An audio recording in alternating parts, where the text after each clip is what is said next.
ஆன்மாவை சுத்தப்படுத்தல் தஸ்கியா என்று சொல்வார்கள். நம்முடைய ஆன்மாவை நாம் சுத்தப்படுத்த வேண்டும்.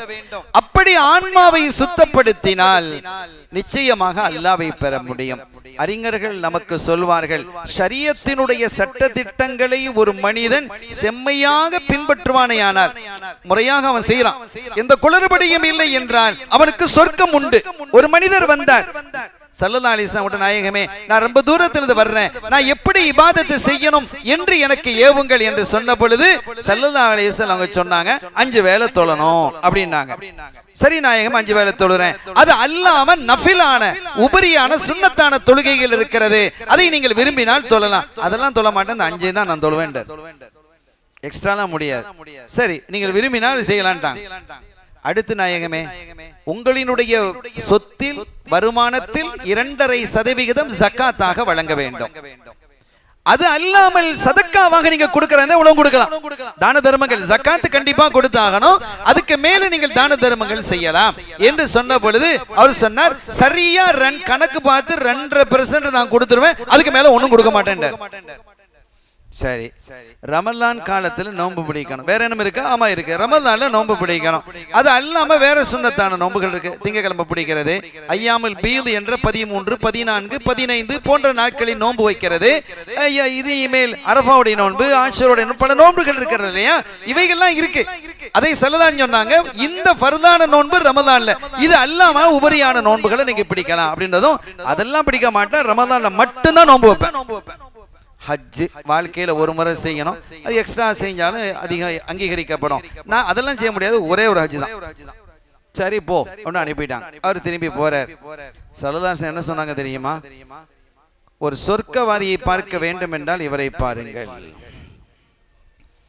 ஃபர்லை சரியாக செய்தால் சொர்க்கம் கிடைக்கும், சுன்னத்தையும் சேர்த்து செய்தால் சொர்க்கத்தில் உயர் பதவி கிடைக்கும். ஃபர்தை சரியாக செய்தால் சொர்க்கம் கிடைக்கும். அது அல்லாஹ்வுக்காக இருக்கணும், அல்லாஹ்வுக்காக இருக்கணும், மனிதர்களுக்காக இருக்கக்கூடாது, புகழுக்காக இருக்கக்கூடாது. அல்லாஹ்வினுடைய பொருத்தத்திற்காக ஃபர்தை மட்டும் ஒருவர் செய்தாலும் சொர்க்கம் போயிடுவார். சுன்னத்தையும் சேர்த்து செய்தால் சொர்க்கலோகத்திலே பல படித்தரங்கள் இருக்கிறது, அதை அவர் அடைவார். அதே செய்து ஷரியா தரீக்கத்தை பேணி அவருடைய வணக்க வழிபாடுகளை அமைத்துக் கொண்டார். சொர்க்கத்தையும் தாண்டி, சொர்க்கலோகத்தினுடைய உயர்ந்த அந்தஸ்தையும் தாண்டி அல்லாஹ்வை அவர் அடைந்து கொள்வார். அல்லாஹ்வை அடைவதற்கான ஒரு வழி தரீக்கத்து தான் என்பதை இங்கே நாம் விளங்கிக் கொள்ள வேண்டும். அதற்கு இதய பரிசுத்தம் வேண்டும். ஸல்லல்லாஹு அலைஹி வஸல்லம் அவர்கள் குறிப்பிட்டார்கள், இன்ன ஃபில் ஜஸதி லமுத்கத்தன் இதா ஸலுஹத் ஸலுஹல் ஜஸது குல்லு வ இதா ஃபஸதத் ஃபஸதல் ஜஸது குல்லு அலா வஹியல் கல்ப். உடம்பிலே ஒரு சதை துண்டு இருக்கிறது, அது சீராக இருந்தால் எல்லாம் சீராக இருக்கும், அது கெட்டு போனால் எல்லாம் கெட்டு போய்விடும், அதுதான் இதயம் என்றார்கள். கல்பை ஒரு மனிதர் சீர் செய்து விடுவாரேயானால் அது சீராக இருக்கும். உமர் ரலியல்லாஹு தன்னுடைய காலம், ஒருத்தர் வந்தார், பள்ளி வாசலுக்குள்ள வந்தார். உமர் தான் இருக்கிறாங்க, தொழுகைலாம் முடிஞ்சிருச்சு, அவர் லேட்டா வர்றாரு. அசரதையோ ஏதோ ஒரு தொழுகை, அசருன்னு வச்சுக்கிடுவோமே, தொழுதார், கட கட கட கடன்னு தொழுதுட்டு போயிட்டார். உமர் ரலியல்லாஹு தான் பிடிச்சிக்கிட்டாங்க. சையதுனா உமர் ரலியல்லாஹு தஆலா அன்ஹு எப்படிங்கிறது நமக்கு தெரியும் தானே, அவங்க கண்ணில் மாட்டினா முடியுமா? பிடிச்சிக்கிட்டாங்க, பிடிச்சி காதை அப்படி திருவிட்டாங்க. ஒரு காதை திருவிட்டு, என்ன தொழுற நீ, இது கட கட கடன்னு தொழுகிட்டு போ, தொழுகை இப்படியா தொழணும், போய் நிம்மதியா ஒழுங்கா தொழு, திருப்பி தொழ ஆரம்பிச்சிட்டோம் போ அப்படிங்கிறது. ஒரு ஸ்டூடெண்ட் அனுப்புற மாதிரி அனுப்பிட்டாங்க. அந்த மனிதர் வந்து என்ன செஞ்சாரு, ராஹத்தா அமைதியா உட்காந்து தொழுதுட்டு வெளியில வந்தோடனே இவங்களுக்கு உறுத்துது, அவர் காதை திருவிட்டமே. எப்படி யோசிக்கிறாங்க? சரி சொல்லி இருக்கலாம், இப்படி போய் காதை திருவி விட்டோமே. ஒரு ஜனாதிபதி காதை திருவியதற்கு யோசிக்கிறார்கள். அங்க வந்த உடனே சொன்னாங்க, இல்லப்பா நான் உனக்கு காதை திருவிட்டேன், எனக்கு பெரிய யோசனையா இருக்குது. சரி அதெல்லாம் இருக்கட்டும், இப்ப 2 தடவை தொழுதுட்டல்ல இந்த தொழுகையை, முதல்ல கடப்படான்னு தொழுதுட்டு போனேன், 2வது நிதானமா தொழுதா, இந்த 2 தொழுகையில் உனக்கு மன நிம்மதியை தரக்கூடிய தொழுகை எது எது என்று கேட்கிறான். அவர் அப்படியே பயந்து போய் உட்கிறார். கேட்கறது உமர் ரலியல்லாஹு தஆலா அன்ஹு, ஷைத்தானே அவர் கண்டு பயந்து இன்னொரு வழியில் ஓடுகிறான்னு ஸல்லல்லாஹு அலைஹி வஸல்லம் சொல்றாங்க உமர் ரலியல்லாஹு தஆலா குறித்து. இவங்களுக்கு நடுங்குது, நீ ஒன்னும் பயப்பட தேவையில்லை, நீ என்ன மனசுல உண்மையாக இருக்குதோ அதை கரெக்டா சொல்லி, பிரச்சனை இல்லை என்று அவர் கூழ்படுத்துறாங்க. அமீருல் மோமினீன், எனக்கு முதல்ல தொழுதுதான் மனசு ராஹத்தா இருக்கு அப்படின்ட்டு. ஏன்பா அப்படி? ரெண்டாவது, முதல்ல தொழுது அல்லாவுக்கு, ரெண்டாவது தொழுது உங்களுக்கு. பாப்பாக்கு பயந்து தொழுகிற பிள்ளைகள் இருக்குல்ல, அப்ப மன நிம்மதி ஏற்பட வேண்டும். தொழுகையில் கூடுதல் குறைவு அமைதி வேகம் என்றெல்லாம் அது இரண்டாவது விஷயம். பரிசுத்த எண்ணத்தோடு இறைவனை நினைத்து வணங்குதல் என்பது இருக்கிறதே, அது பாக்கியமானது. அப்படிப்பட்ட ஒரு நிலையை உருவாக்கி தருவதுதான் தரீக்கத். அந்த பண்பாடு அது ஷேக்குமார்களின் மூலமாகத்தான் அதை பெற முடியும் என்பதற்கு பல சான்றுகள் இருக்கிறது.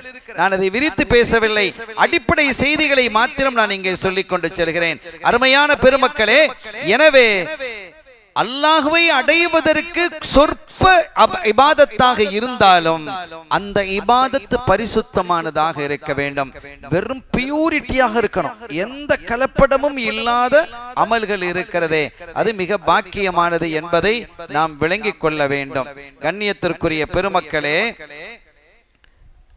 பெருமக்கள் நமக்கு சொல்வார்கள், இத்தபிஉ தரீகல் ஹுதா, இத்தபிஉ தரீகல் ஹுதா வலா யதுர்ருக கில்லத்து சாலிகீன்.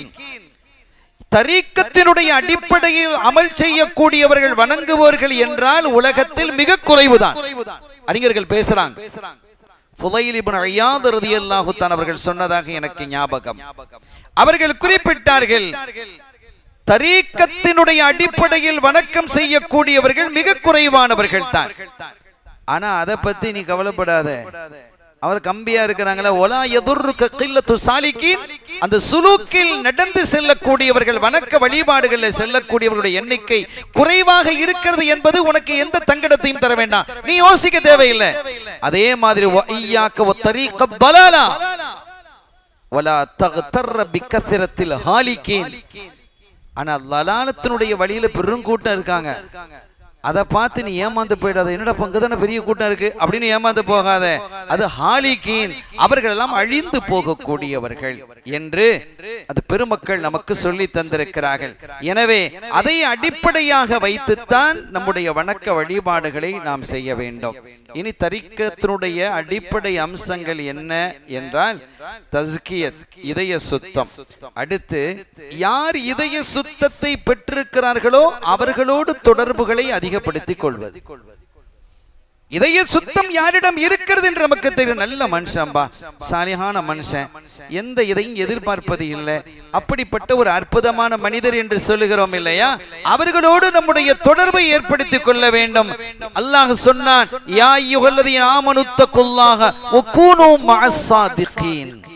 நீங்கள் உண்மையாளர்களோடு இருங்கள், அல்லாஹ்வை அறிந்தவர்களோடு இருங்கள்.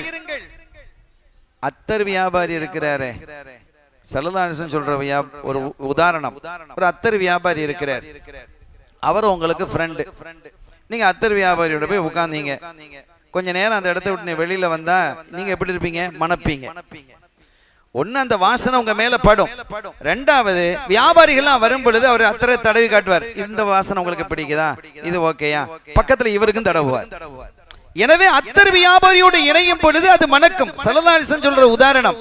அதே மாதிரி இந்த கொல்லன் இருக்கிற மாதிரி கொல்லன் துருத்தியை ஊதிக்கிட்டே இருப்பானே, சர் இருந்தது இரும்ப போட்டு அப்படி ஊதும் போது அந்த வெக்க பட்டு பட்டு பட்டு என்ன செய்ய மேல எல்லாம் பட்டுரும். இனி வெளியில வரும் பொழுது அந்த நெருப்பு வாடைகள் தான் வரும்.